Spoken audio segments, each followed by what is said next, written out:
¿Pero se ve todo? Sí, sí.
Nuestra asignatura aplica las órdenes confinitas 2, que se va a poner más interesante por diferentes aspectos. En primer lugar, porque ya vamos a estar frente a un paciente que viene con ciertas condiciones que no solamente nos va a demandar a nosotros la necesidad de tener conocimiento teórico de qué se trata la enfermedad, sino nos va a poner a prueba otro aspecto en nuestra preparación, que es la parte de la clínica. Porque tratar las maloclusiones que este grupo de pacientes presentan es de alguna manera algo diferente en cuanto a la biomecánica. Y por otro lado también nos pone a prueba por el compromiso de poner en práctica la parte teórica en cuanto a lo que son los materiales o biomateriales que utilizamos, las aleaciones, porque está totalmente demostrado que estos dispositivos nos ayudan.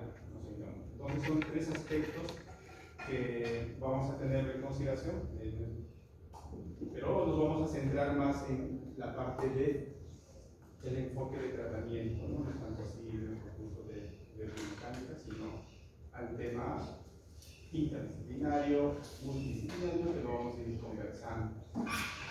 Pero sí, claro está de que nos pone a prueba nuestras habilidades, poner en práctica lo que estamos aprendiendo, ¿no? Entonces, he rescatado esta imagen porque acá este es un paciente que, en primer lugar, no solamente ha puesto en prueba ciertas habilidades que no pueden tener, sino trae muchas enseñanzas de diferentes aspectos. Y de pronto uno va avanzando y llega el momento de la cirugía y el paciente decide no operarse, porque eso es el caso. Y no se operó, porque en ese entonces ya tenía 17 años. Entonces, ¿qué ha pasado con ese plan de trabajo que se había planteado? ¿Sobre quién recae esa responsabilidad? ¿Qué cosas en qué hemos fallado para que esto no se llegue a ejecutar? Voy a más adelante igual a compartir con ustedes. No solamente se trata de compartir los éxitos, ¿no? Compartir también las malas cosas que a uno le pasa, pero que no les pasa a ustedes, ¿no? Entonces, de pronto, o sea, ¿no? Deciden operarse y todo el equipo que estaba comprometido en el tratamiento de este caso, o sea, no, se ve sorprendido y la pregunta es sobre quién le cae esa responsabilidad, quiénes han fallado o en qué nos hemos equivocado. Y es un aspecto que va desde el inicio del tratamiento. Puede ser más específico, psicología. A veces nosotros sabemos que tenemos que trabajar con él, pero a veces no le hacemos el seguimiento, no le damos la importancia que cumple esta gran especialidad. Y con él aprendimos de que es importante tener claro con el paciente, que el paciente entienda qué es lo que nosotros vamos a hacer como equipo qué es lo que buscamos en el paciente y qué queremos por parte del paciente. Eso. O sea, el paciente tiene que tener claro qué es lo que vamos a hacer. Porque por otro lado también, en las redes sociales hay mucha información y no toda la información es verdadera, ¿no? Entonces el paciente, una suma de esos factores hace que finalmente no se decida lo que había visto, cómo es una cirugía programática, la complejidad, los soportes, la inflamación, el proceso de recuperación, los riesgos que implica. Entonces, en otras palabras, todo lo que uno pudo haber hecho, simplemente pues quedó aquí en el tratamiento. Eso por un lado, desde la parte integral del paciente, por otro lado, no solamente con este paciente, sino con la mayoría de nuestros pacientes. Pues, esta imagen la rescaté porque ahí hay una suma de materiales que utilizamos desde el tipo de prescripción de bracket, las aleaciones, trabajamos con aparatos transparatinos, cantilevers, GIU, técnicas. Entonces es una suma de eso. ¿Cuál es el objetivo de todo, de aliarnos, de apoyarnos en estas aleaciones?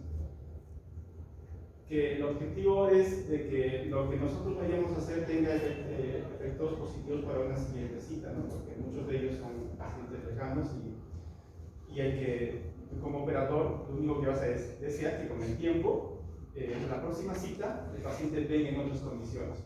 Entonces, claro está que nosotros tenemos que poner en práctica todo lo que aprender. Muy bien. Solamente esta primera parte para recordar lo que ya lo hemos tocado, pero esta imagen, ¿qué nos muestra? ¿Qué tiene que ir consolidando cada vez en nosotros? Muchas especialidades, ¿no?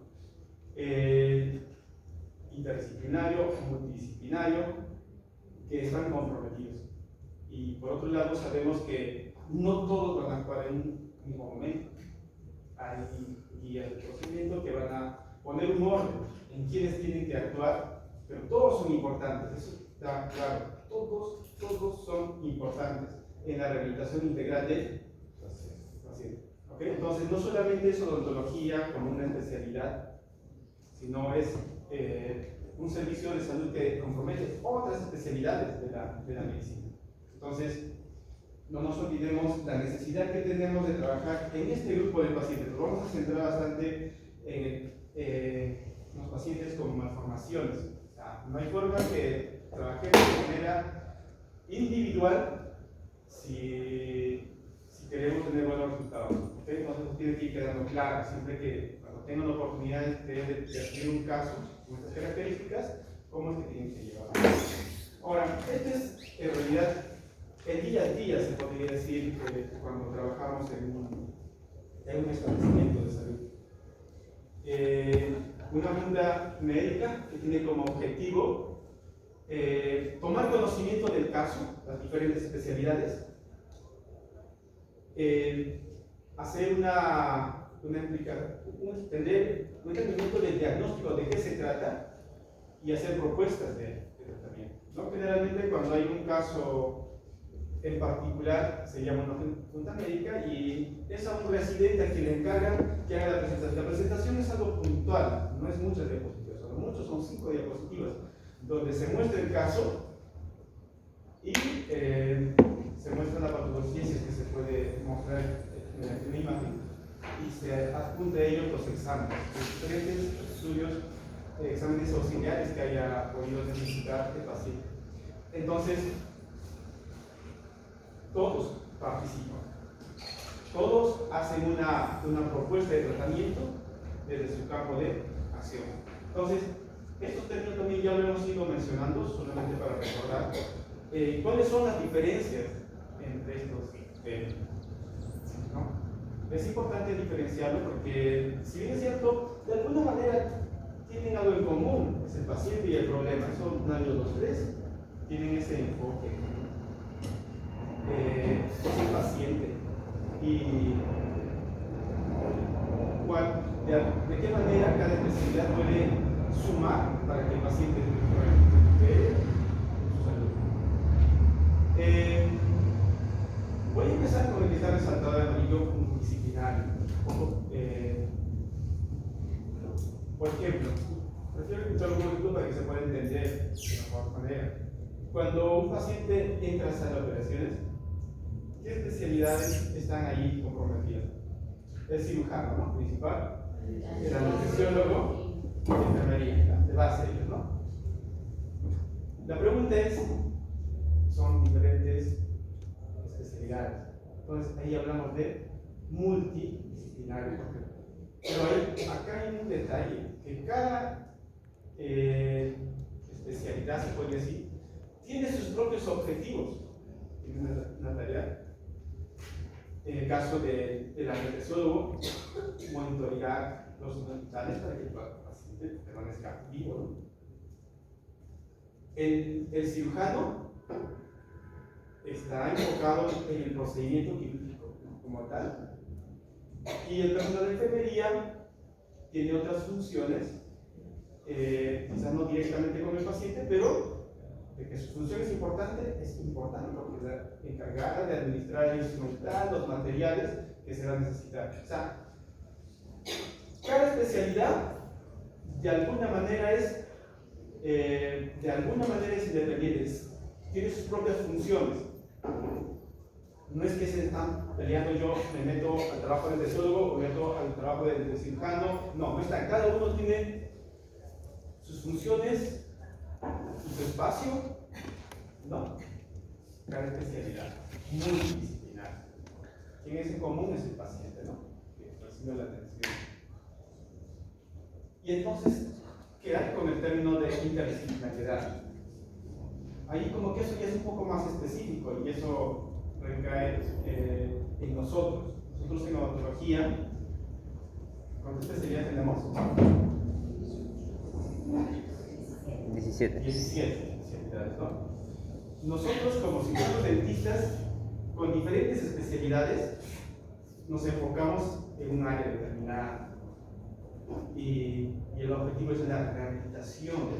Todos sumamos para la rehabilitación del paciente. ¿Okay?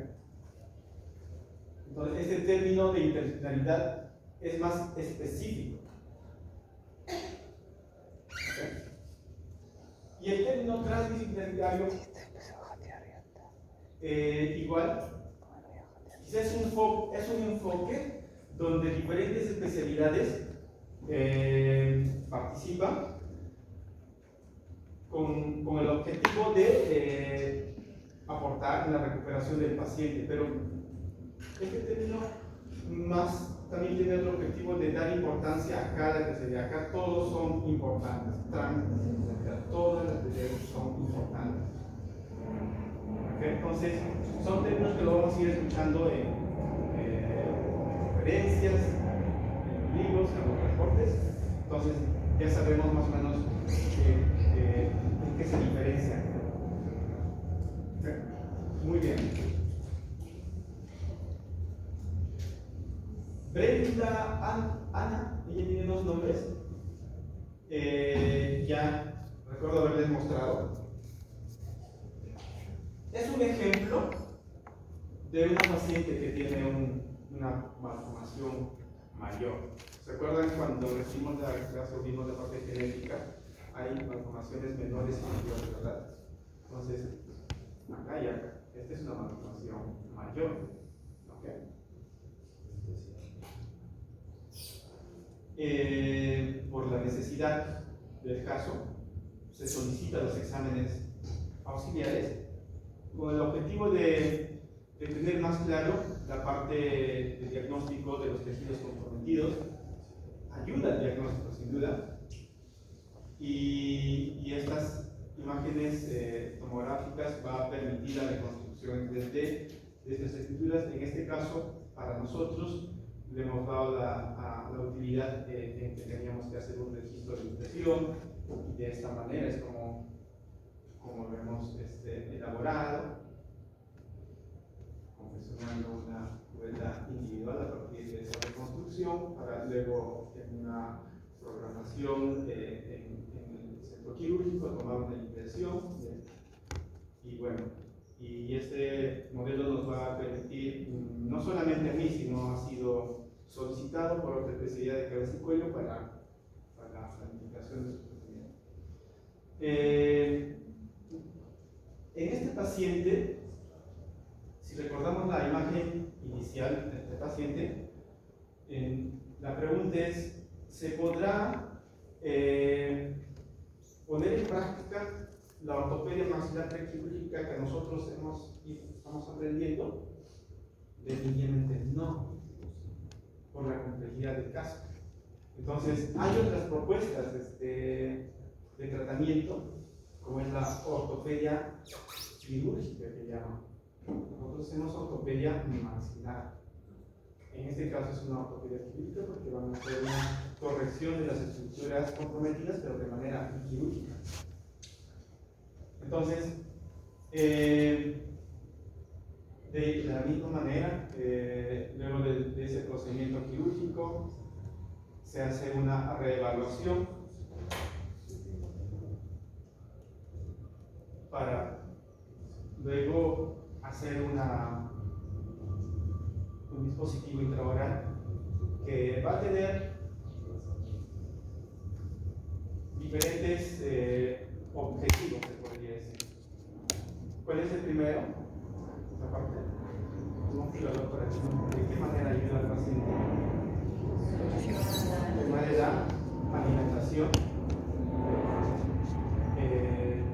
Y en este caso también había un tema de que por proteger la recuperación quirúrgica, o sea, por el tipo de mordida de esa imagen.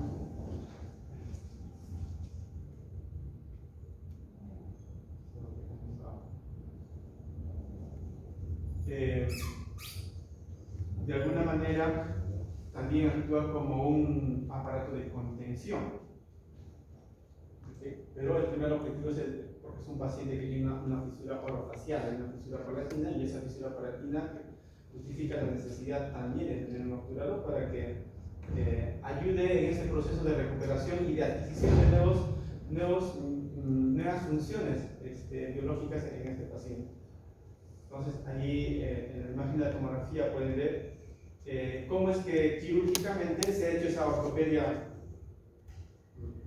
maxilar, ¿no? Con mini placas, con placas rígidas, ¿no? Y la pregunta es, luego de este procedimiento, o sea, ¿cuáles son los objetivos del ortodoncista? ¿En qué consistiría el trabajo que nosotros hacemos? ¿Se recuerdan? Luego del cierre del paladar.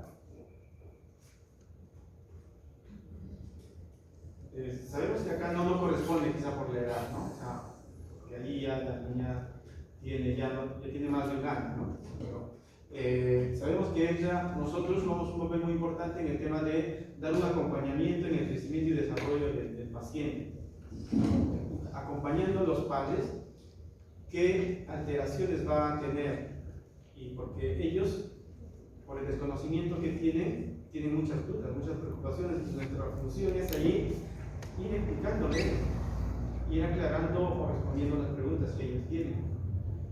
¿Sí? Esta es la fotito por WhatsApp que me he enviado este fin de semana. Anita ya está más, ha cambiado, ha recibido otro tipo de cirugías, pero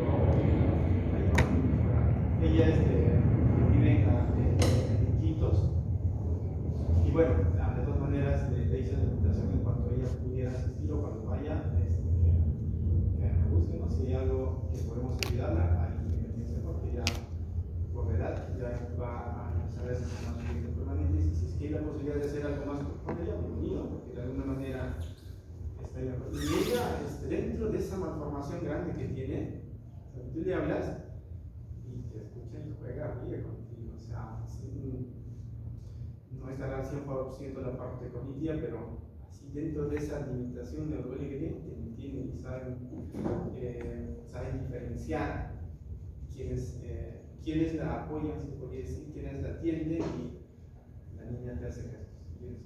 ¿Cuántos años tiene? Acá debe tener un promedio de 7 actualmente, 7, 8. Oye, en ese caso que le decía la cirugía que le han dicho que tiene una placa de titanio en toda la maxila, ¿qué tipo de tratamiento debe utilizar la paciente? ¿Hasta qué punto se puede hacer algún cambio de la maxila si tiene un sobrado? Ok, sí, lo tengo más abajo, pero generalmente cuando ellos hacen una reconstrucción, más específico, cuando se hace la distracción, o sea, maxilar o mandibular, se coloca unas placas de contención, pero esas placas luego se tienen que retirar. No, o sea, ella también se tiene que retirar eso, ¿no? Entonces, y luego ese hueso tiene que crecer como pueda, ¿no? Donde pueda. Entonces, nosotros lo vemos ya, es un paciente con una malformación donde se podría decir no va a tener esas limitaciones de las placas, o sea, es un paciente que ya tiene tejido óseo libre. Va a depender de qué es lo que podamos hacer nosotros. Entonces, miren, les traigo nuevamente este caso con el objetivo de que quede claro el trabajo multidisciplinario que trabaja constantemente. A veces nuestro trabajo cuando atendemos al paciente se trata también de hacerle entender por qué tiene que ir. Siempre le preguntamos, ¿y estás asistiendo has tenido una consulta con el otorrino? Sí, no te hice.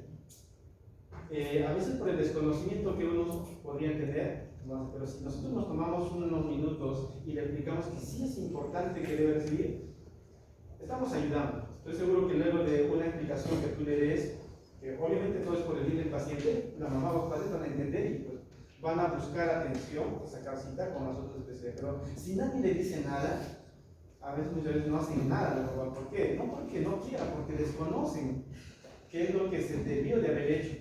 ¿Ok? Entonces, de eso se trata. No salgamos de esa necesidad de trabajar de manera multidisciplinaria.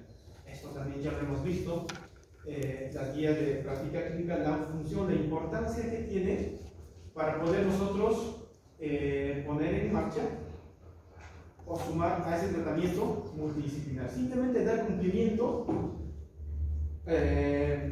a lo que ya está aprobado. Entonces, no hay excusa para decir que no sabíamos, pues porque esto ya está establecido, que existen las etapas, los momentos donde cada especialidad interviene, tiene sus propios objetivos y siempre trabajando de manera transdisciplinaria, respetable. O sea, sabemos que a esta determinada edad tiene que ser visto por diferentes especialidades, es nuestra obligación informando al paciente que no debe saltearse o tratar en lo posible de cubrir todo eso. Cada etapa ya está establecido, ¿verdad? Entonces, no se nos puede pasar por alto ciertos procedimientos que debieron haber recibido de una determinada edad. Por otro lado, también les he mostrado un paciente que está en un área como cuidados intensivos, es candidato para hacerle una ortopedia maxilar prequirúrgica. No es el momento, no es el lugar para hacer. Lo nuestro puede esperar. Lo nuestro más es un trabajo ambulatorio. Entonces, si en algún momento tienen la oportunidad de dar una opinión respecto a ello, pues ya saben. O sea, si está en UCI por algún motivo, porque está en peligro su vida por algún motivo. Entonces, la ortopedia maxilar no es un procedimiento que le va a salvar la vida del paciente. Entonces, si está en UCI es porque hay algo mayor de fondo. Entonces, básicamente nuestra respuesta sería ir, dar orientación sobre cuidado de higiene y darle la recomendación en qué momento ya sí podemos nosotros asumir como tratamiento. Pacientes que sí, esto sí es una realidad, que vienen a la consulta externa con esta vía de alimentación. Y ahí sí nosotros jugamos un papel importante. Ese proceso de retiro de esta sonda esta sonda de alimentación orosofágica se trabaja en coordinación con quién? ¿Con quién, colegas? De retiro hay que coordinar para atender a un paciente con estas características. No es que ya viene conmigo, ya le tengo que tomar mi impresión, yo le retiro la sonda y le tomo la impresión y luego quién la coloca. ¿La vas a colocar tú o necesitamos una autorización?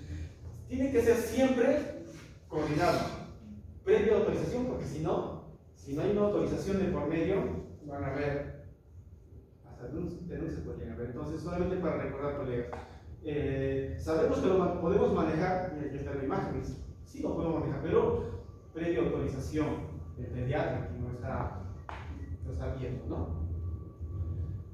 Igual, esta fisura de la patina es diferentes presentaciones que requieren no solamente la recuperación desde el punto de vista funcional, sino hasta estético, se podría decir. O sea, tener en estas condiciones un ser querido, no podemos dejar de nada, decir, no, dejarla así, ¿no? O sea, ¿se puede mejorar esta situación? Sí, se puede mejorar. Por otro lado, igual, el manejo, el tratamiento, el trabajo en equipo. No, acá quiero rescatar algo con esto. Claro está que necesitamos trabajar con un equipo de trabajo. Durante la toma de impresión, ¿qué cosa es importante?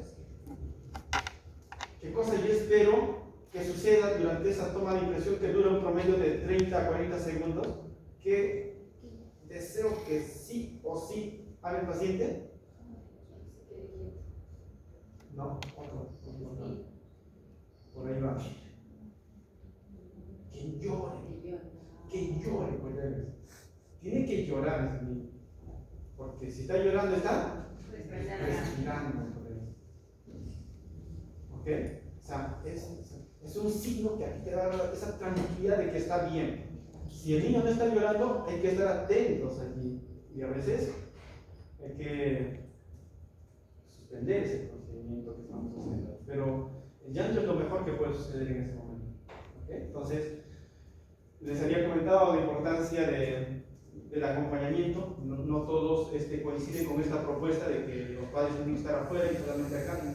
No, yo soy la idea de que, no lo digo yo, mejor lo recomiendan las guías de los docentes. Es importante que ese acompañamiento de los padres. Y bueno, lamentablemente ahí no había quien nos tome las fotos del personal técnico que nos tomó las fotos, pero ya se hizo la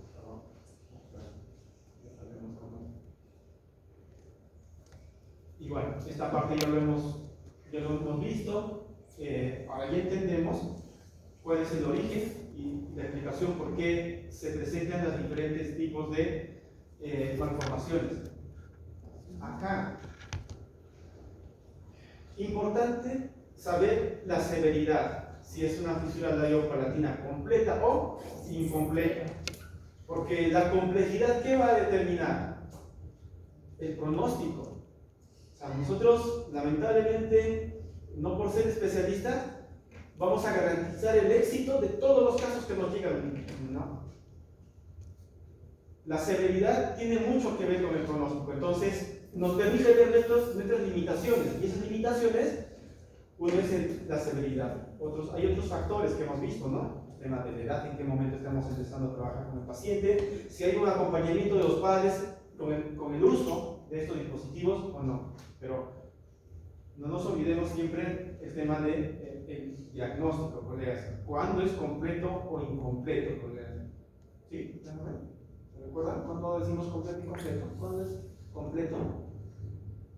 ¿Qué estructura está comprometida para decir esto está completo o incompleto? Piso nasal. Piso nasal. Porque hay dos cavidades,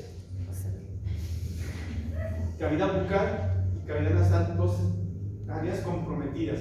Y el piso nasal es una estructura muy determinante para eso. ¿Okay? Cuando se habla de completa, cuando estas dos áreas están, cuando el piso, la fosa nasal está comprometida. Muy bien. Por otro lado, sabemos que existe otra clasificación cuando se trata de malformaciones mayores, ¿no?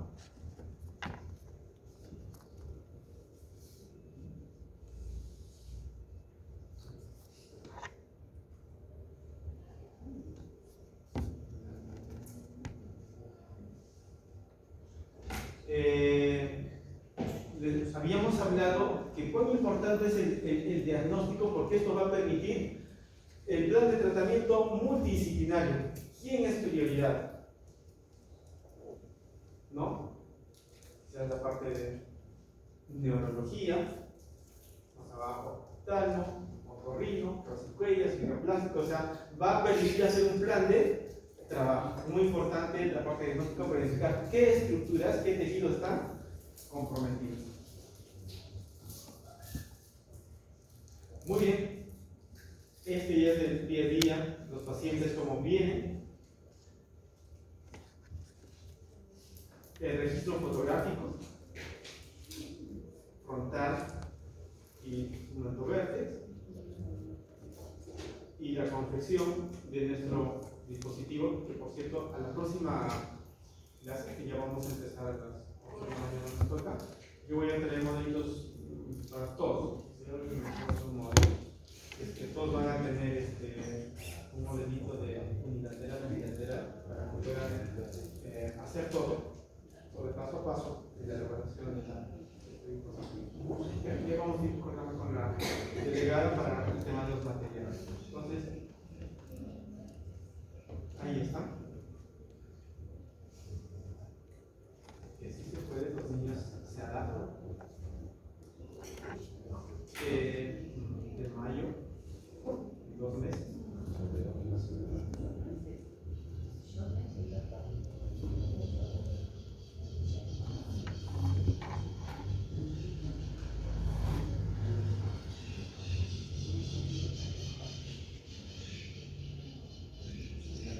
Ya lo tengo de poquito más grande, les voy a mostrar el paciente Albert.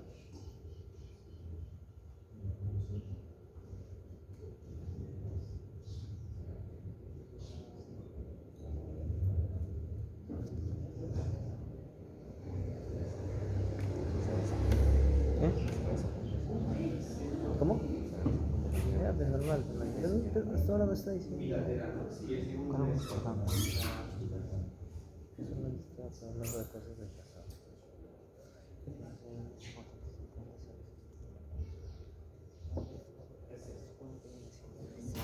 Van a hacer cada uno de ustedes el paso a paso. Ahí está.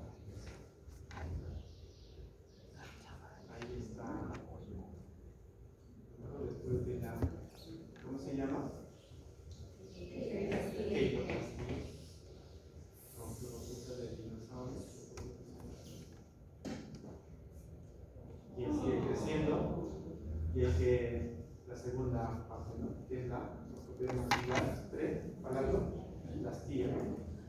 Allí básicamente damos un acompañamiento a esa forma. En el modelo de yeso se dan cuenta de ese maxilar ya está alineado, los rebotes alveolares también. La idea es mantener eso y dar un acompañamiento a ese crecimiento. Ese es el objetivo de la segunda parte, que es la ortopedia maxilar prepalato, mantener esa forma. Porque si nosotros no le damos continuidad, ¿quién va a invadir ese espacio? Y el hábito de si somos un verón por externo, va a empezar a distorsionar eso. Entonces, el tornillito de expansión para acompañar el crecimiento natural del maxilar, que generalmente le hacemos como estas activaciones del tornillito. 1 a la semana. 1 a la semana, o sea, en un mes, un niño. Hay que ir dando ese acompañamiento. Sobre la necesidad de hacer dos aparatitos, 3 aparatitos, dependiendo. Y empiezan a salir los limpiecitos. Y nuestro control en qué consiste? En hacer esos anillos para permitir la normal evolución de esas piezas dentarias. Que poco se nota, pero se nota su fisura palatina que tiene el pacientito. Entonces, damos un acompañamiento. Desde ahí ya vamos viendo un diente, ¿no? Con una hipoplasia, ortodóntica y hay que hacer un tratamiento ahí. ¿Con quién? ¿Dónde derivarlo a quién? Ortopediatría, para que nos dé un apoyo en la parte preventiva para estos dientes que tienen esa alteración estructural, ¿no? Y ahí, como que ahí está la distrofia, va creciendo, ya se está haciendo grande. Y bueno, pues como que en la anterior clase, el módulo como que correspondía hasta esta parte, ¿no? De qué manera nosotros acompañamos al paciente. ¿Y ahora qué se viene? ¿Qué se viene ahí? Paciente ya hemos operado del paladar, lo que les decía hace un momento. ¿Cómo se llama ese periodo después de la paladoplastia, después del año y medio hasta los 6 años? Periodo de ventana. ¿Qué cosas se prioriza en esa etapa? Terapia del lenguaje. Porque recuerden ustedes, porque el niño empezó la terapia al año y medio, ya tiene 3 años, 4 años, y el niño no está respondiendo a las terapias. ¿Qué creen que puede estar pasando ahí? El tema estructural que está haciendo que la terapia del lenguaje esté funcionando. Entonces, es un paciente candidato entre los 4 y los 5 años a que pueda recibir una nueva intervención quirúrgica para mejorar la parte estructural que está comprometida. ¿Por qué? Porque queremos que este niño llegue a los 6 años para que se vaya al colegio en mejores condiciones. Entonces, es importante en este periodo de ventana fortalecer el tema de la terapia del lenguaje. Pero por otro lado, nosotros los terapistas, pero para nosotros, como odontólogos, ¿qué cosas tenemos que trabajar en este periodo de ventana fuerte nosotros? Crear los buenos hábitos de higiene. O sea, es importante, ¿no? O sea, no le damos el valor. Es importantísimo crear hábitos de higiene. Es importantísimo. ¿Por qué? Porque si nosotros descuidamos esta parte, colegas, si no le damos la importancia, va a pasar lo que esto va a suceder.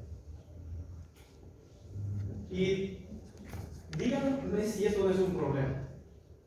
Es un problema fuerte, colegas. Es un problema fuerte. Un problema que no solamente va a afectar la salud del paciente, sino va a limitarnos a nosotros para el tratamiento que vamos a querer hacer. Porque los aparatos que nosotros colocamos son de luz. Es importante que haya clientes que estén en condiciones adecuadas de salud, porque si no, porque en algún momento ha pasado que colocamos una banda y con la activación de cementas y a los pocos días se sale la cuadril. ¿Por qué? Porque se desprendió la curación. Entonces es importante que los dientes desean que abra la puerta, un poco cansados algunos. ¿Estamos bien? Un poco cansados algunos. O sea que, eso, o mucha bulla se lo lleva.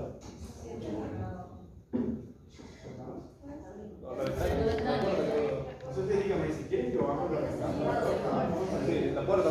Sí. ¿Qué? Ya que se enviar ya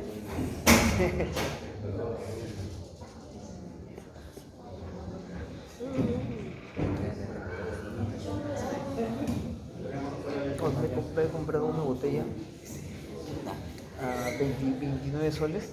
¿Cuánto cuesta eso? 40. Ah, es muy caro. Pero que es como si fuese un termo que mantiene 8 horas el calor o el frío. Acá creo que ir a pasar. 29 soles. ¿Cuánto? 29 soles. De 1 litro y 300 mililitros.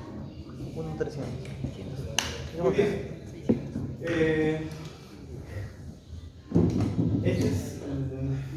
Es una realidad, lamentablemente, es una realidad que hay que prepararnos entonces qué hacer en estas condiciones, ¿no?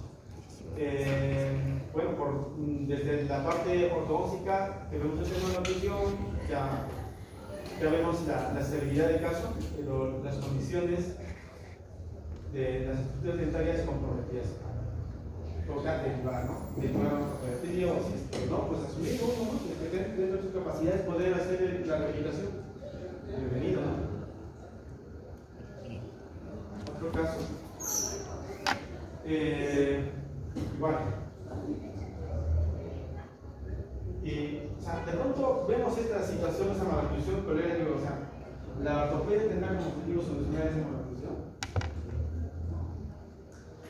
Acá, después de la desfocalización que realiza ortopediatría, quiero rescatar, básicamente todas las están muy bien, pero me interesa la pieza, el canino que está adyacente a la fisura alveolar.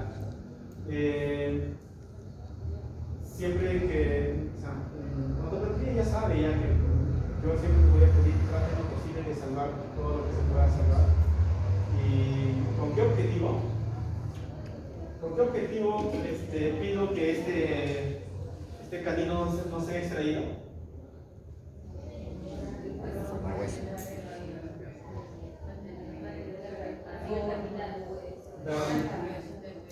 Demencia canina. El hueso alveolar, pero también hay otra función por ahí que cumple, ¿no? Considerados matices funcionales, ¿no? Que estimulan el crecimiento del hueso alveolar. Entonces, tratar en lo posible de preservar las piezas dentarias. O sea, bueno, sabemos que no está cumpliendo una función, sí, pero el hecho de retirar esta pieza va a hacer que ese alveolo colapse más y eso no le conviene al paciente. Entonces, incluso por allí, ustedes van a encontrar artículos donde incluso hay un diente súper vulnerable en el paladar. Luego su tratamiento no un diente para ¿por qué no lo sacado? Porque justamente eso, ¿no? Quiere preservar. Lo que pasa es que podría haber una fístula por allí y el hecho de extraer un diente que esté en el paladar podría que esa fístula empeore, ¿no? Entonces, en este caso, en esta etapa de crecimiento, tratar en lo posible de mantener las piezas dentarias. Algo que siempre les digo a las mamás, a los papás, es nadie se muere por tener dientes, nadie se muere. Así que, olvídense, ¿están viejos? Sí y no. La prioridad es que esté en boca. Estando en boca va a ayudar al paciente en el crecimiento. Entonces, hay la necesidad de salvar en lo posible todas las vidas. Y tranquilamente todo esto se puede evitar con qué colegas. Con la prevención, con el tema de concientizar a los padres la importancia de la higiene. Es algo tan sencillo que a veces, muchas veces, somos nosotros los que no hacemos, ¿no? Somos nosotros, porque finalmente los niños aprenden de lo que ven. O sea, si hay un niño que no se lava en la casa, porque simplemente no ve. Nosotros somos un ejemplo para ellos. Los niños aprenden de lo que ven. Entonces, es importante crearles este hábito.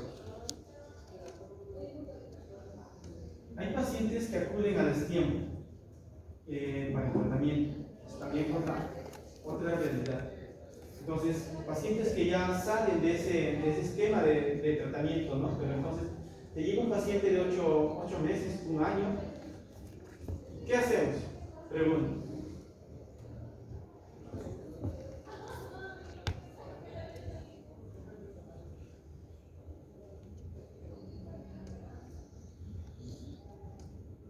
Te llega este paciente a la consulta y ¿qué le dices? ¿Qué crees tú que puedes hacer por el paciente?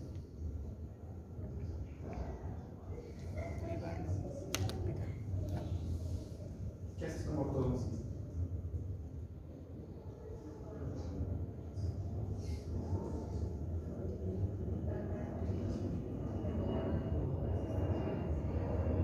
O sea, le haces ortopedia.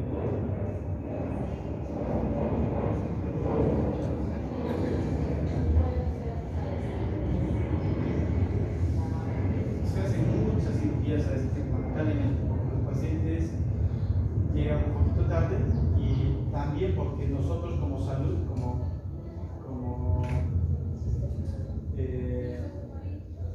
institución, pues, no estamos bien organizados. El hecho de no tener una guía de práctica clínica en este, o sea, qué limitación, qué consecuencias trae.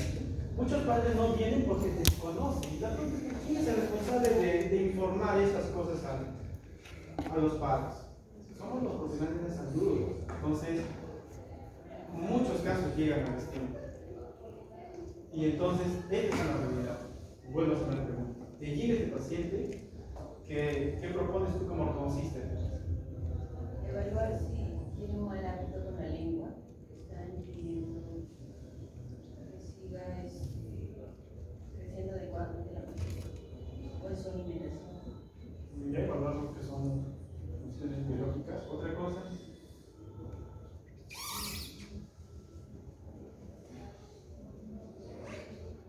Voluntarios, vamos, a manera de desplazar.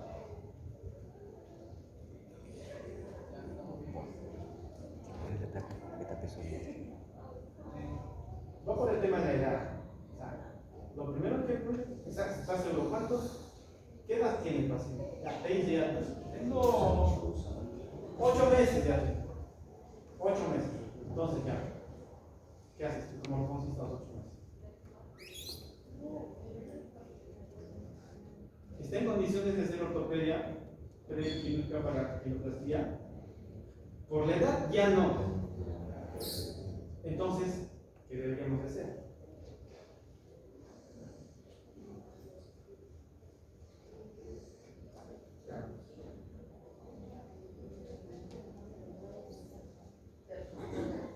Preguntar cuándo fue, o si lo ha visto o no, cirugía plástica o no.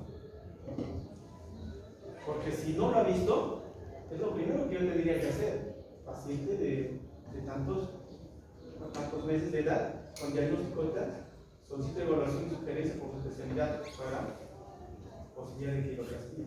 Porque a veces cuando llegan a destiempo, a veces cirugía plástica ya los operas sin previa ortopedia. Pero si tú en esa interconsulta que le haces, el cirujano plástico te dice que lo voy a operar dentro de 2 meses, hazle algo de ortopedia, trabaja. Ahí podemos. ¿Sí? Ahora, que te vaya a tolerar nuestra placa NAM convencional es otro tema. Pueda que sí, pueda que no. Si es que lo tolera, bienvenido. Si no, quizás vamos a tener ciertas limitaciones a colocarles solamente quizás una cinta de reposición labial, nada más, no un obturador paradigma. Pero en todo parte, o sea, de la edad del paciente. ¿Por qué? Recuerden, colegas, tenemos que dar, lo primero que se nos tiene que venir a la mente cuando le vemos un paciente, recordarse de quién, de la guía del procedimiento. A ver, tiene tantos años, ¿qué dice la guía? ¿Quién debió haberlo tratado? ¿O quién debería de haberlo visto? O sea, eso, colegas. La guía es un apoyo. Hay que dar cumplimiento a esa guía. No nos adelantemos a querer hacer algo nosotros. Para eso están las interconsultas. Tenemos que consultar antes de hacer. Pero si es un niño, un bebé de 1 mes o 2 meses, quizás como que ya no tienes que trabajar, ¿no? Más aún si te lo están refiriendo a otra especialidad, cuando cirugía plástica te está mandando ya para que tú trabajes. Entonces ya trabajamos. Entonces, con pacientes que llegan a destiempo, no nos olvidemos, revisemos nuestra guía y qué corresponde trabajar a ese nivel. Póngase, tiene 1 año y medio, hagamos de cuenta que tiene 1 año y medio y no tiene quiroplastía ni colpoplastía. Año y medio. Igual, año y medio ya debería tener todo esto. ¿Qué hacemos? Interconsulta, hacer un plan. Ahora que este niño va a tener que tener un plan individualizado porque ya salió del esquema que debe recibir su atención, ¿cierto? Entonces, todo paciente que llega a destiempo, colegas, lo que podamos hacer, lo que queramos hacer, previa interconsulta y autorización. Pero ¿qué pasaría si este paciente de acá 1 o 2 semanas ya le va a operar? Importante siempre cuando te venga una interconsulta, ¿cuál es el motivo de interconsulta? Muchas veces, cirugía plástica lo manda para desfocalización, pero no te dice eso en la interconsulta, dice para evaluación nada más, evaluación por especialidad.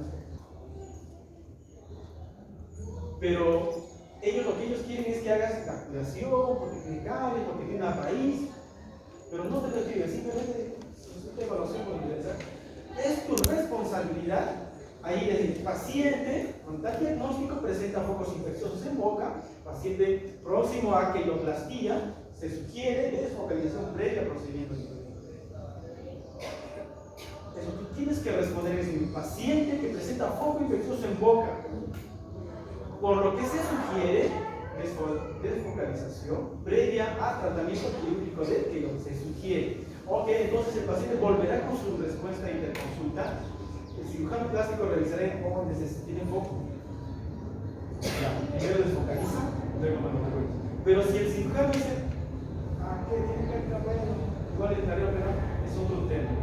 Pero nuestra obligación es informar qué es lo que estamos viendo en el paciente y qué es lo que por parte nuestra sugerimos hacer.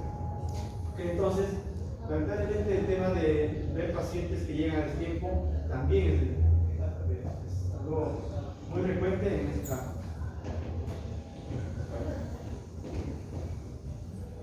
Ahí está, paciente, hay que fortalecer el tema de la terapia de lenguaje, metodología preventiva y manejo de conducta, ¿no? Porque nosotros aquí sí tenemos que quizás no hacer la terapia preventiva, los tratamientos preventivos que lo hace ortopedia, pues tú lo puedes hacer bien, ¿no? Pero nuestro objetivo es manejo de conducta, o sea, que el paciente se vaya preparando. No hay ninguna urgencia, puede que el niño tenga 2, 3 años. Si tiene 3 años, en teoría, ¿cuánto tiempo tengo para prepararlo bien este paciente?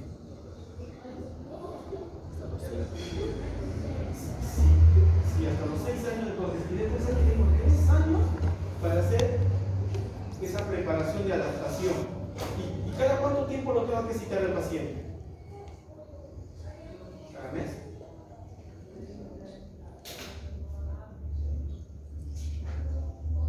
Medio, cada 4 o 6 meses.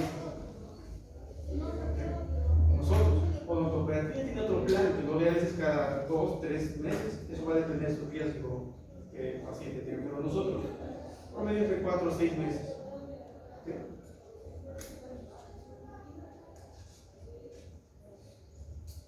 Estamos sobre dentición decidua, propuestas de tratamiento.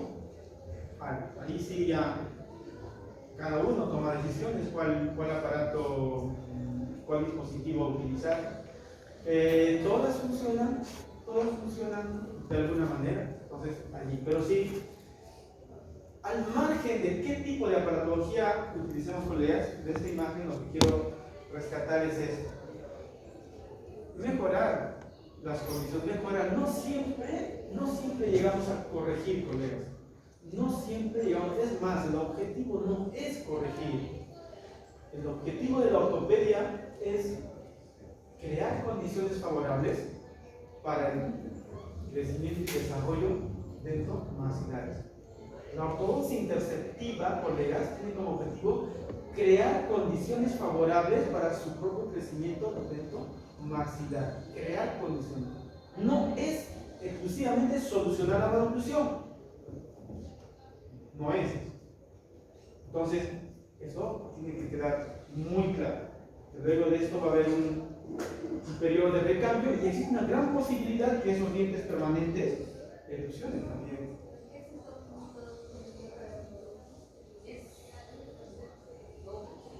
El primero, sí, el de arriba. Es un dispositivo que tiene una activación transversal y sagital.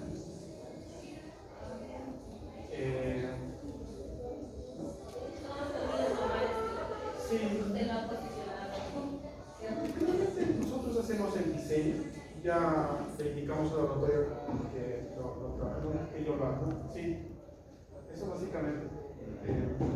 No es ninguna marca en particular, básicamente yo necesito trabajar transversalmente y me puedo apoyar desde acá. Como removible, fijo, que también con un expansor en abanico. Y bueno, ahí lo ven acá. Para que tú puedas decidir si voy a trabajar con un aparato removible o voy a trabajar con un aparato fijo, tienes que evaluar ciertas condiciones.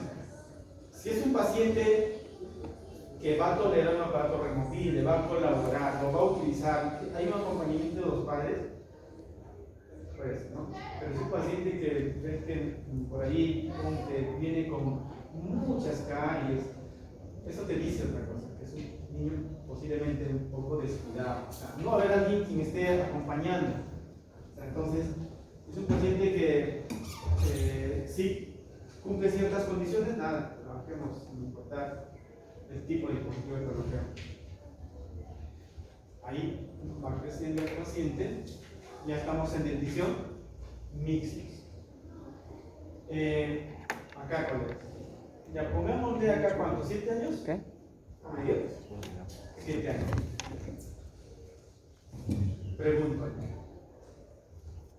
¿Qué tengo que pensar? Estoy frente a un paciente con fisura de la retina, tiene 7 años.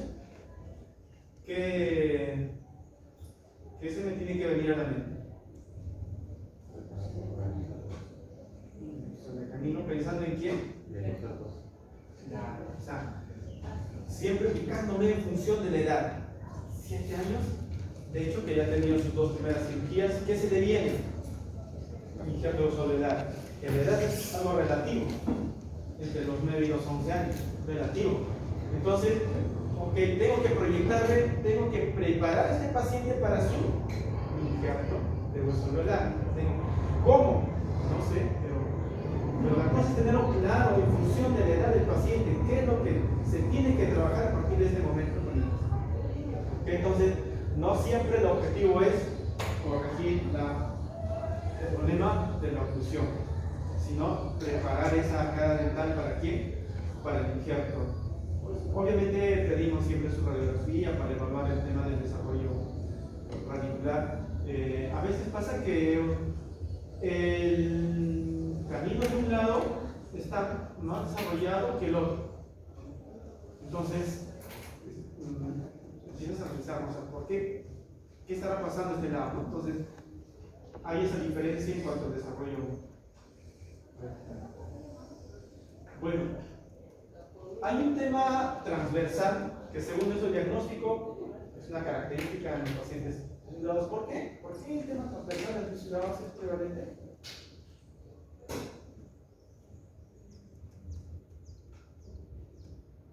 ¿Por qué hay esa atresia o la mordida cruzada posterior? En la mayoría, no, pero en la mayoría. ¿A qué se debe esa?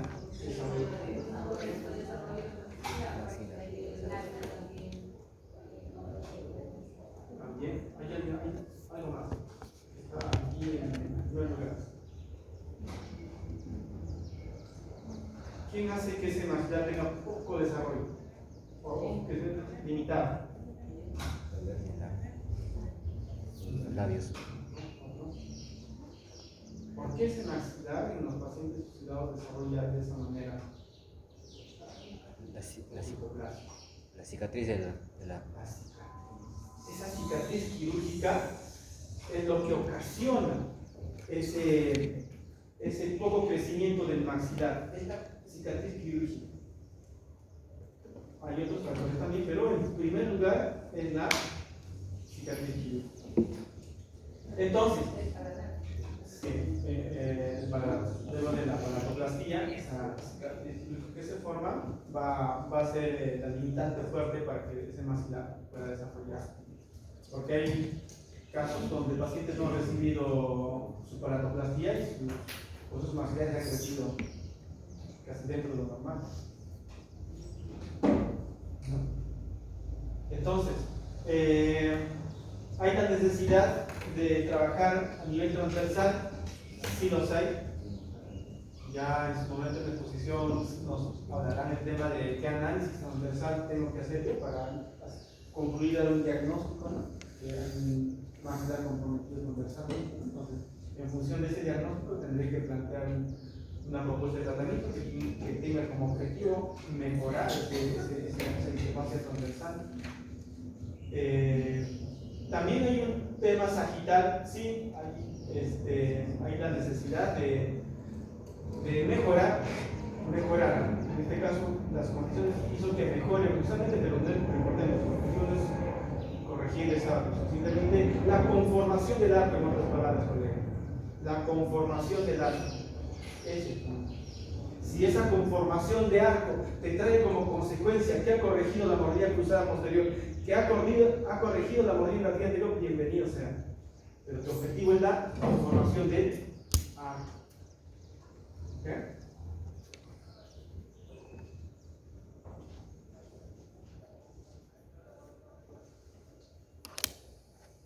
Otro paciente con una fisura y el problema transversal.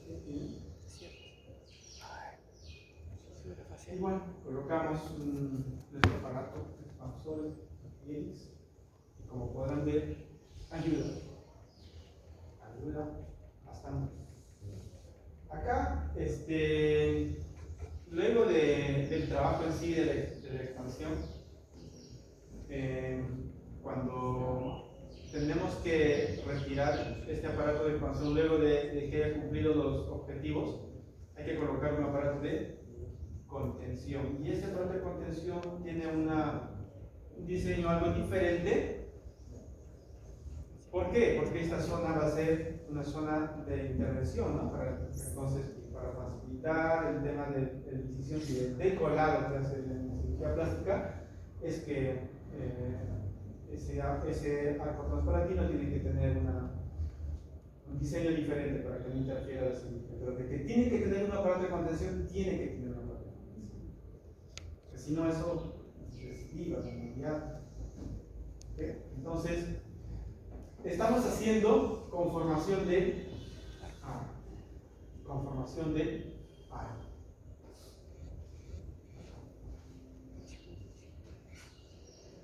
En esta imagen, como referencia, ¿qué observamos? ¿No? Es el defecto nivel anular que va, si es que es tratado, va a traer ciertos beneficios, y si es que no es tratado, también otras ventajas. En el caso de que sí es un paciente que ha recibido un injerto de hueso alveolar, el hecho de que un paciente venga en estas condiciones con este puente óseo, producto de ese injerto, es bueno. ¿Por qué? Porque ese injerto óseo integrado allí va a permitirnos hacer ciertos procedimientos con un poco más de confianza. Entonces, porque desde esta edad el paciente ya va a tener otros objetivos de tratamiento. Luego del injerto de hueso alveolar que se hace entre los 9 y los 11 años, luego del injerto, el paciente entra a reevaluación nuevamente. Y es allí, colegas, póngase 11 años, donde nosotros como ortodoncistas tomamos una decisión muy importante para el paciente. O decidimos tratarlo como un camuflaje para solucionar o mejorar la oclusión, o lo preparamos para una cirugía. Es muy importante esa evaluación que hagamos. Entonces, recordemos, colegas, no todos los pacientes con fisura de la palatina, desde el punto de vista de cefalométrico, no todos tienen un patrón clase 3. Hay algunos, quizás en menor cantidad, tienen un patrón clase 2, otros clase 1. Entonces, ¿cuán importante es el diagnóstico en el momento para nosotros hacer una propuesta de tratamiento? En este caso es un paciente desde el punto de vista de la relación esquelética clase 1 y eso nos permite hacer una propuesta de camuflaje.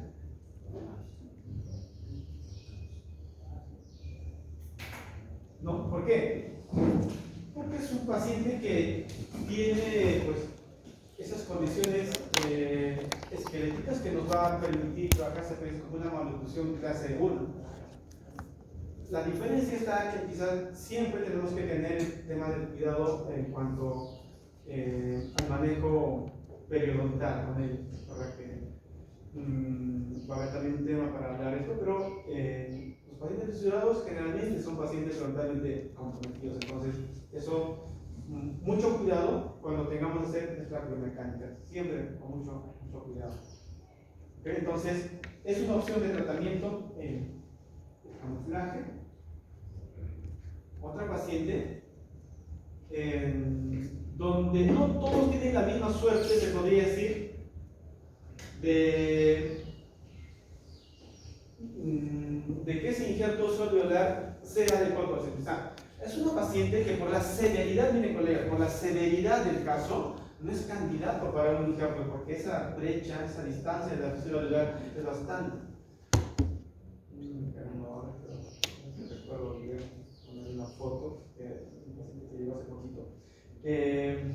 O sea, le hicieron un injerto, tenía también una fisura alveolar bien considerable y le han colocado el injerto de hueso. ¿Y qué pasó?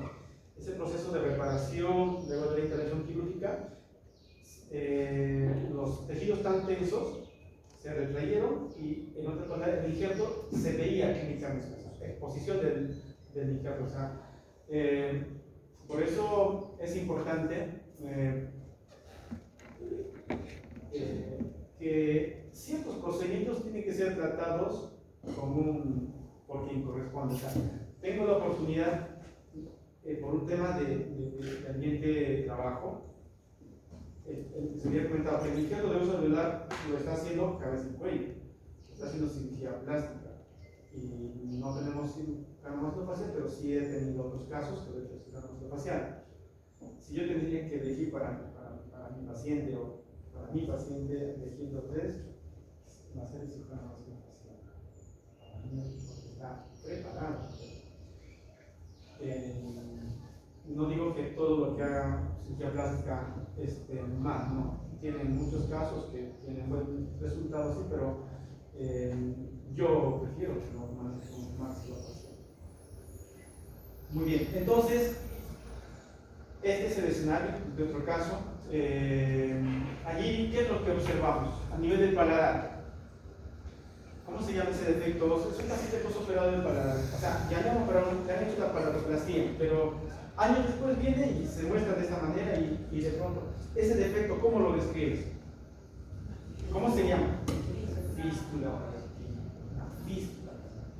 O sea, en algún momento durante la paladoplastia lo han cerrado, pero por X motivos eso se ha ido abriendo con el tiempo y finalmente se muestra de esta manera. Entonces es lo que llamamos la fístula palatina, que muchas veces la fístula palatina, según los plásticos, puede tener hasta 2 intentos de cierre de fístula. Cuando luego de la segunda vez de intento de cierre se vuelve a abrir eso, ya no intentan una tercera.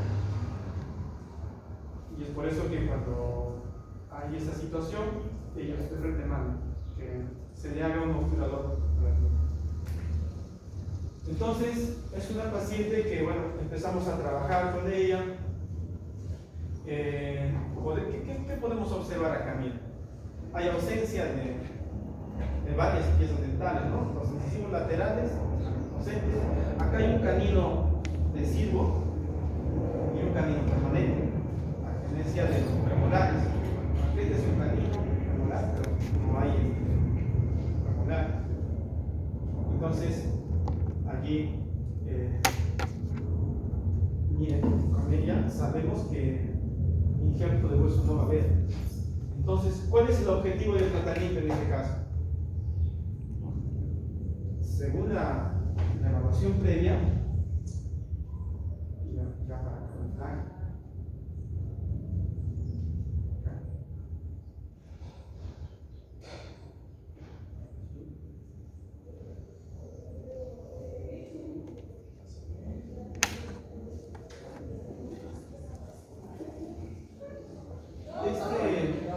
este defecto anatómico definitivamente es algo que llama la atención.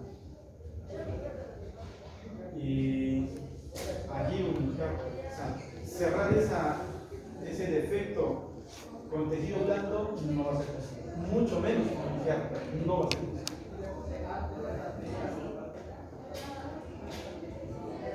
Con un obturador, es una gran. Salgo por allí, tengo otro. Sí, o sea, una prótesis tipo obturador que podría ayudar. Pero por ahí también he visto otros casos así que así han podido cerrarlo, ¿no? Pero eso depende también. A veces llegan campañas internacionales y al hospital, llegan médicos con mucho más experiencia, podría decir, y hacen, bueno, quizás tener como un plan B esa opción, pero el paciente en estas condiciones, así como está desde el punto de vista dentario y de la oclusión, se han dado algunos cambios. ¿Y qué me toca hacer? Siempre generar una nueva interconsulta para tener una nueva opinión, para ver si es que hay la posibilidad de que ellos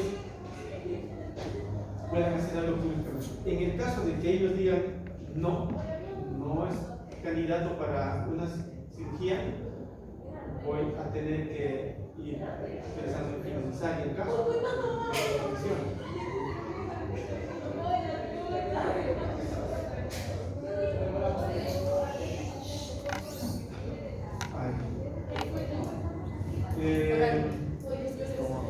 Pon la reducción. Estamos. Sí, segundos. Esta es una foto reciente. Acá sí, una de las cosas que me preocupa bastante es el tema de la estabilidad. Esto va a permanecer de alguna manera aceptable mientras tenga los arcos, los tratamientos, pero sí es una preocupación fuerte para después. Bueno, será motivo para adentrarnos más y ver la forma de qué manera nos llevamos. Pero a lo que voy es, hay casos, colegas, donde no todos son candidatos para una cirugía ortognática. Especialmente, ¿saben qué, colegas? Que también lo vamos a ver en el tema de simplificación. Entre los unilaterales y los bilaterales. Los bilaterales son los que tienen, se puede decir, un menor pronóstico para una LEFOR 1. Entonces, bueno, un paciente, después del injerto osteoalveolar, un escenario es de que te llegue, ya, tenemos que operar el injerto, tú le evalúas, ok, clase un esquelético, como camuflaje, perfecto. Pero te puede llegar otro paciente, es un clase 3, severo, tiene, ponte, 12, 13 años, ¿qué haces ahí? Existe esta propuesta, la distracción ósea maxilar. ¿Por qué?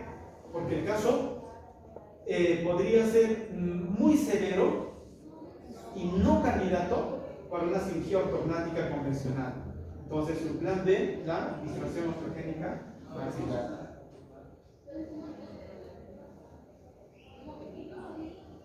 Este tipo de distracción ósea maxilar lo trabaja bastante cabeza y cuello con este sistema.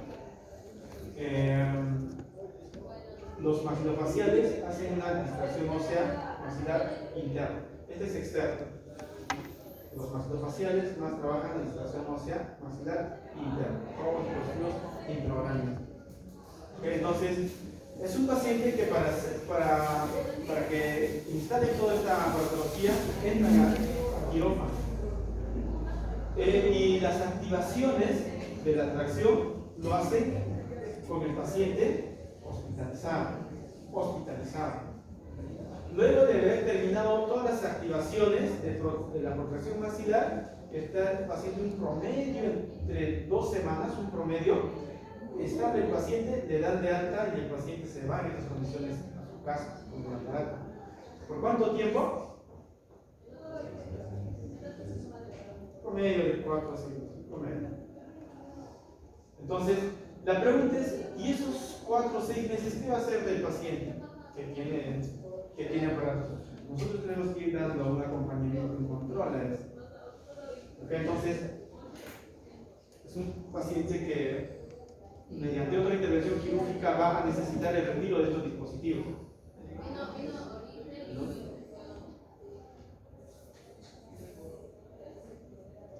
El antes, la preparación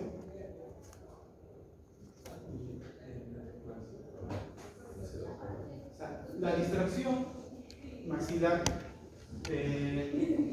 tiene de alguna manera resultados positivos. Pero acá nunca se olviden, colegas, el tema de la recidiva es fuerte. No porque sea distracción no es recidiva, no porque sea cirugía ortognática no es recidiva, no, sí hay, colegas. Bueno, Entonces, acá nosotros jugamos un papel muy importante. ¿Cómo controlo yo eso?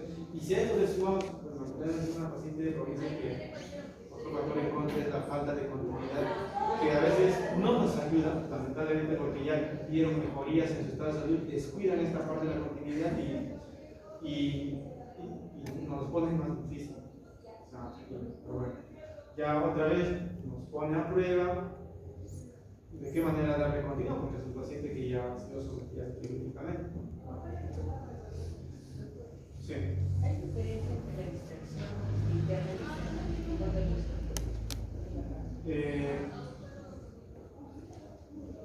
En cuanto a los resultados, no, porque los dos van a conseguir los resultados. Quizás algunas diferencias va en el tipo de abordaje, o sea, qué tipo de dispositivos se utiliza, el tipo de activaciones, las consideraciones, pero los dos tienen el mismo objetivo, el adentamiento maxilar.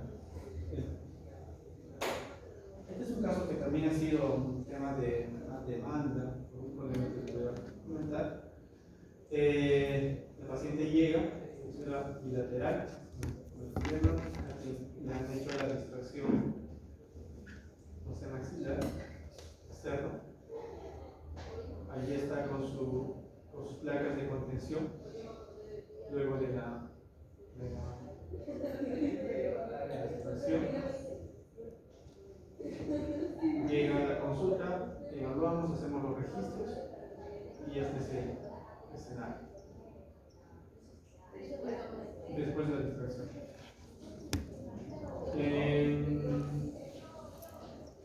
No todos los tratamientos a veces tienen un final feliz.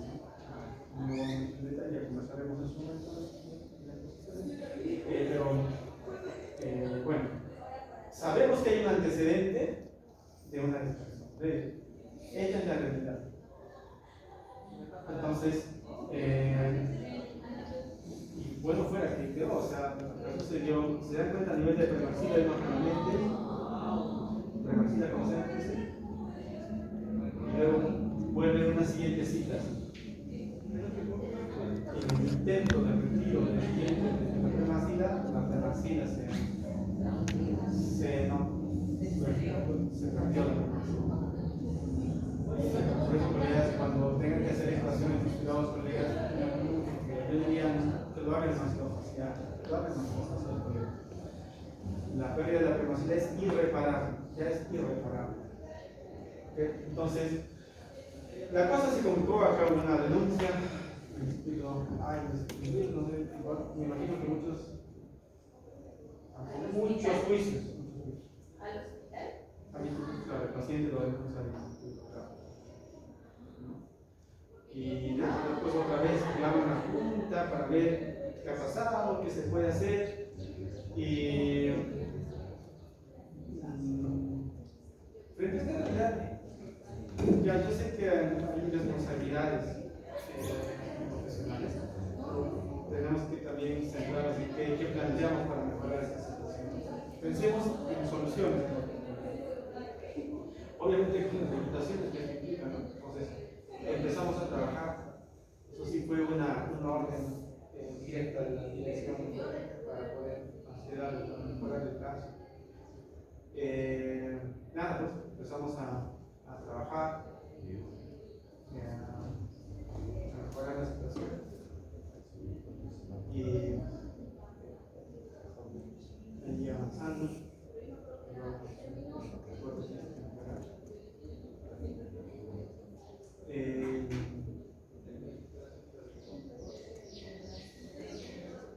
Este caso también tanto trascendido que los dos institutos estaban comprometidos, Breña y San Juan. Y bueno, ahí está.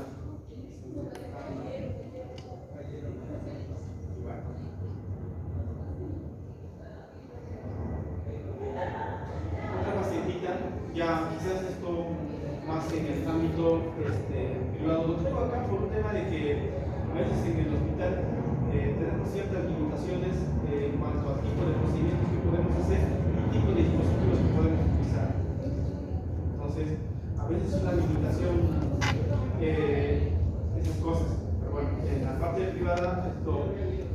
ya tú puedes hacer uso de otros aditamentos que te van a ayudar, ¿no? Entonces, ahí vamos trabajando con una paciente clase 1 esquelética, igual, allí, avanzando siempre. Cuando estamos frente a un paciente clase 1 esquelético, a veces lo enfocamos como una clase 1. Entonces, no siempre es extracción, con ellos es más conservar el tema de, o sea, crear espacio donde falta diente, donde falta, ¿no? Entonces, por un tema más conservador.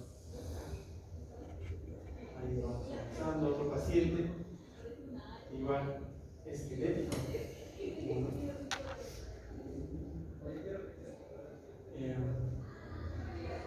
Igual, la manipulación con características de clase 1.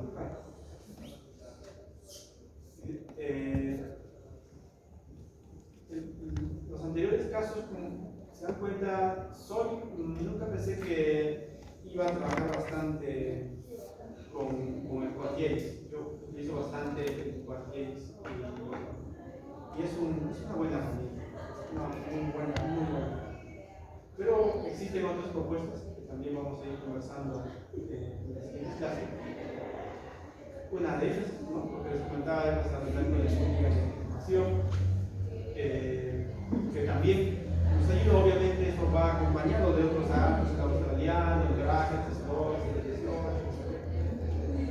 y bueno, allí también vamos avanzando.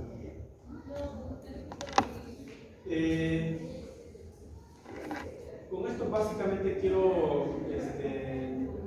compartir el tema de los dispositivos. Yo creo que ahora hay muchas propuestas nuevas de tratamiento. No estoy en contra de ninguna técnica en particular, más al contrario, todo suma. Bienvenido a la digitalización, bienvenido. Si eso contribuye a que podamos seguir haciéndolo de mejor manera, bienvenido sea. ¿Okay? Entonces, quizás lo que estoy compartiendo con ustedes es una escuela un poco antigua, pero nada, simplemente el objetivo es que lleguemos a mejorar y alcancemos los estudios de tratamiento. Les había comentado, vamos a compartir un libro de síndrome de Down, tenemos ahí. Si bien es cierto, la malformación congénita más prevalente en cabeza y cuello, ¿cuál era? La malformación congénita más prevalente en cabeza y cuello es la distrofia y el síndrome más prevalente, el síndrome. Entonces, hay bastante información respecto al manejo de pacientes fisurados y por otro lado también, o sea,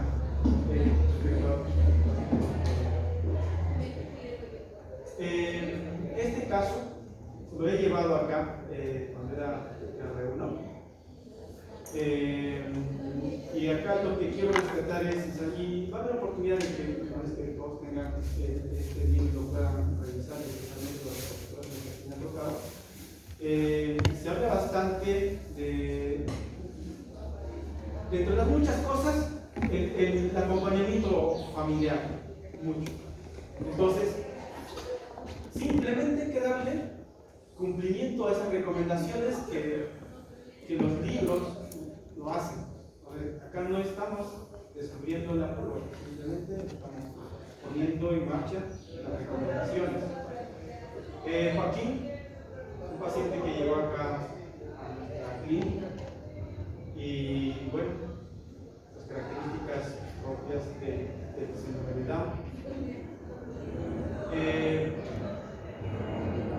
Este casito nos ha traído muchas enseñanzas en cuanto a lo que es el abordaje, el hecho de asumir un caso que como nosotros informamos, vas entendiendo de qué se trata el diagnóstico médico de fondo, y por otro lado, el hecho de estar ahí trabajando con el paciente hace que viva ciertas complicaciones en el tratamiento, y pasó con él algunas complicaciones desde el punto de vista de la técnica, pero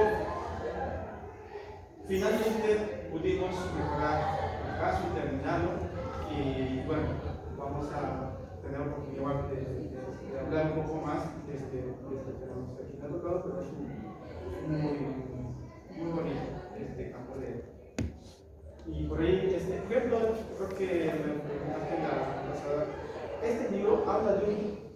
porque hay casos de ortognática en ese problema. Pero hoy aquí hay que tener cuáles son, es cierto, o sea, de que se puede hacer, se puede hacer. Ahora, pero, hay cosas que se pueden hacer, es un libro que trabaja más en España, pero hay otros lugares que quizás el abordaje es algo diferente, quizás hay las condiciones más favorables, pero actualmente acá, al menos en la institución donde estamos, no.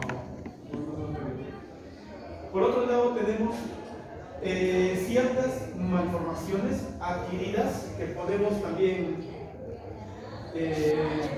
ver en estas actividades. Y uno de ellos es este diagnóstico. En este caso, el paciente ha sido asumido por cabeza y cuello. Y bueno, ellos hacen su estudio, su propuesta de tratamiento, donde ellos deciden hacerla. Ahí está la hemimandibulectomía, ¿no? El paciente es operado por cabeza y cuello y luego el paciente es derivado de cabeza y cuello a nuestro servicio por un tema del río de la línea negra, que cada vez estaba mostrándose más del río, ¿no? Entonces, es referido a nuestro servicio y las características clínicas se presentan después. Y bueno, empezamos ahora a trabajar un montaje para hacer su prótesis temporal y hacer nuestra biomecánica.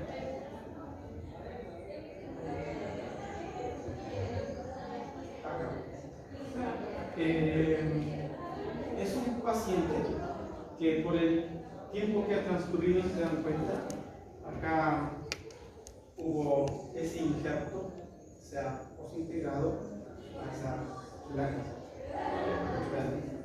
Y lo que correspondía hacer en este paciente es el retiro de esas placas, pero bueno, por la situación como se encontraba, había un riesgo de provocar una fractura del nuevo cuerpo mandibular si es que se intentaba retirar esas placas. Entonces se decidió no retirarlas y que permanezcan. Entonces, pero acá hay otros aspectos que tenemos que ir comentando y lo mencioné en la anterior clase, ¿no? Por ejemplo, los pacientes con síndrome de Goldberg, ¿qué hay de esa articulación? ¿Qué hay de esas inserciones musculares?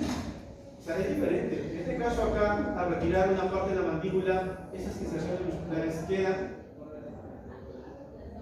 sueltas. Entonces, hay la necesidad de dar un acompañamiento dentro de lo posible. Que sea estable en el tiempo, eso lo veremos. Vamos a ir, solamente nos queda controlar al paciente en el tiempo, a sus controles semestrales o anuales y ver cuánto permanece estable. El paciente está en terapia física, está también luego derivado a la especialidad de mastofacial para que haga un acompañamiento a la salud articular. Bueno, ya más adelante daré otra oportunidad de conocer las imágenes sobre el seguimiento de los casos que estamos finalizando.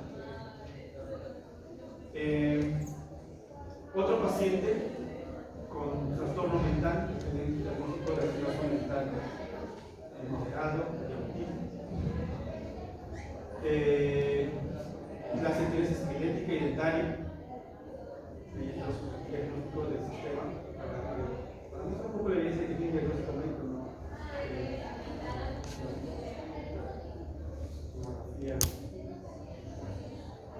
La parte de la preparación no hay nada extraordinario en esa parte. Ahí está el control post-sintomática en la parte de financiación, pero justo en esta época de finalmente hubo prueba en 2021 en pandemia y complicó la atención de los pacientes y terminamos, bueno, ya se imaginan, pandemia de la atención, pero el paciente del norte tenía que viajar y bueno, se pudo terminar de alguna manera. Entonces, la pregunta es, Y bueno, también va a haber un tema, ¿no? De hablar cuáles son esas condiciones que tenemos que tener en cuenta en los pacientes sistémicos, para decir, o pacientes con trastorno mental o autismo, ¿no? Y finalmente, esta pacientita con el síndrome de Goldenberg, claro está que son pacientes ortoquirúrgicos que van a requerir un tratamiento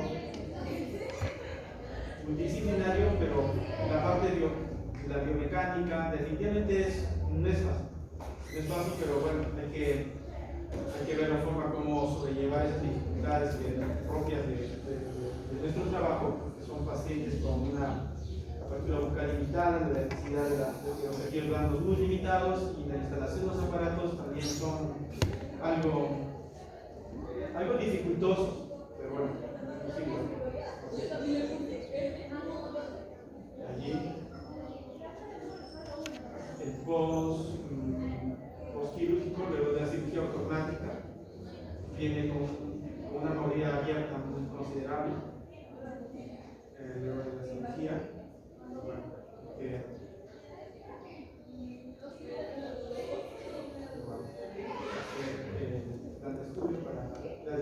Sabemos que el Goldenberg se caracteriza porque hay una ausencia de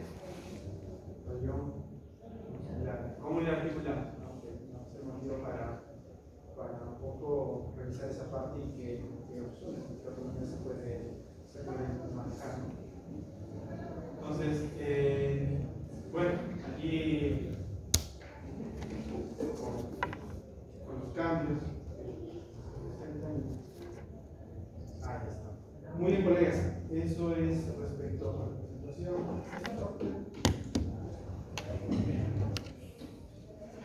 Sabemos que tenemos residentes ahí a quienes nos comprometemos para el trabajo, donde ahí nos encargamos de hacer toda la revisión de la historia clínica, todos los estudios que todos nosotros conocemos, hacemos, y detenernos un poco más en algunos puntos. El estudiante tuvo la suerte de presentar el caso frente a los residentes de cirugía plástica y cuello. Tenía que hacer una no rajes de mis apuntes, si no te pasa nada. Como Word.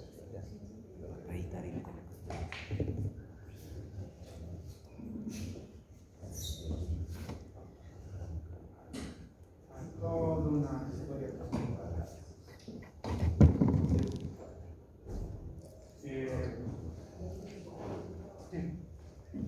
Esta imagen, no sé si ya les compartí, pero para mí significa mucho.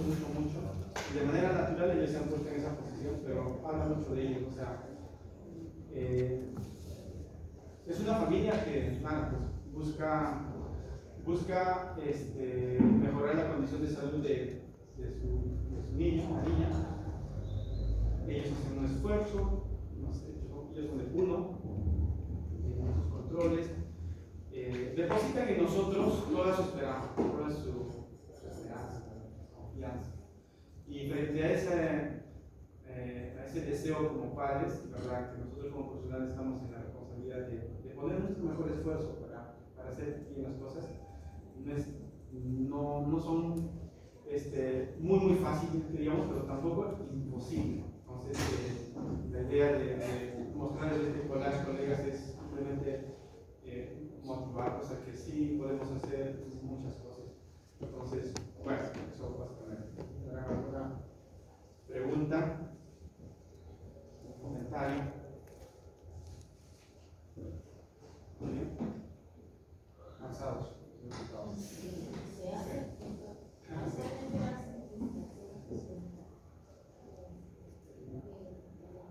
Sí, se está haciendo instalación técnica maxilar externa, cabeza y cuello. Les había comentado de que, si se dan cuenta, casi se me pasa este comentario, pero es una realidad.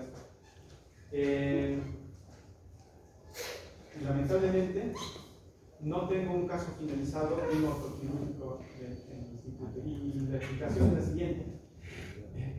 Yo entré a trabajar en 2018, los 2 primeros años el servicio se iba implementando, etc. Y había mastofacial, pero no se trabajaba todavía. En 2020-2021 entró la pandemia y no se hacían muchas cosas. Y en 2023 salió una orden de la dirección indicando de que mastofacial no puede ser cirugía ortognáticas en 2023-2024.